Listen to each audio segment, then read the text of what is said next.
വേനൽക്കാലം സമാഗതമായിരിക്കുന്നു. മുൻകാലങ്ങളേക്കാൾ ചൂട് കൂടുതലായിരിക്കും എന്ന് പ്രവചിച്ചിരിക്കെ ഗർഭിണികൾ എന്തൊക്കെ കാര്യങ്ങളാണ് ഈ ചൂടുകാലത്ത് ശ്രദ്ധിക്കേണ്ടത് എന്ന് നമുക്ക് നോക്കാം. ഒന്ന്, ചൂട് കൂടുതലാവുമ്പോൾ നമുക്ക് വെള്ളം കുടിക്കേണ്ടതിൻ്റെ ആവശ്യം കൂടുന്നു. അല്ലെങ്കിൽ തന്നെ ഗർഭിണികൾ സാധാരണ ആളുകൾ കുടിക്കുന്നതിനേക്കാൾ വെള്ളം കൂടുതൽ കുടിക്കണം.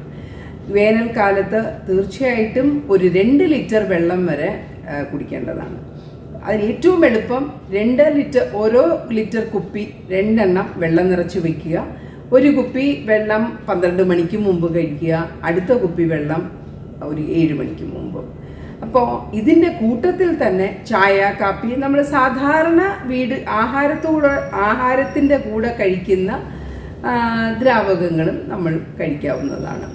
പിന്നെ രണ്ടാമത് നമ്മൾ ശ്രദ്ധിക്കേണ്ട ഒരു കാര്യം, ഗർഭിണികൾക്ക് അല്ലെങ്കിൽ തന്നെ മൂത്രത്തിൽ പഴുപ്പ് വരും. സോ ഈ സമയത്ത് മൂത്രത്തിൽ ചുടിച്ചിലോ വേദനയോ എന്തെങ്കിലും ഉണ്ടെങ്കിൽ മൂത്രത്തിൽ പഴുപ്പായിരിക്കാം എന്ന് വിചാരിച്ച് ഉടൻ തന്നെ ഡോക്ടറെ കാണേണ്ടതാണ്. മൂന്നാമത് ശ്രദ്ധിക്കേണ്ടത്, നമ്മൾ കഴിക്കുന്ന ആഹാരത്തിൽ പച്ചക്കറിയുടെ അളവ് കൂട്ടുക, ജലാംശം കൂടുതലുള്ള പച്ചക്കറികൾ കഴിക്കുക.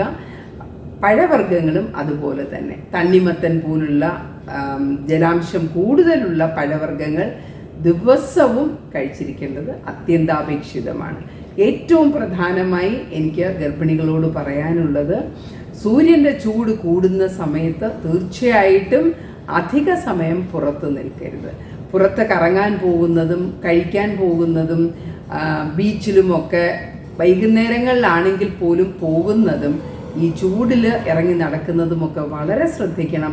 അവർക്ക് പെട്ടെന്ന് തന്നെ ഈ ചൂട് കൂടുതലിൻ്റെ പ്രശ്നങ്ങൾ അവർക്ക് വരാം. ഗർഭകാലത്തിൽ അത് താങ്ങാൻ കുറച്ച് പ്രയാസമായി വരും. ഏറ്റവും പുതിയ വാർത്തകളും വിശേഷങ്ങളും വിരൽ തുമ്പിലറിയാൻ സീ മലയാളം ന്യൂസ് എല്ലാ ഡിജിറ്റൽ പ്ലാറ്റ്ഫോമുകളിലും ലഭ്യം.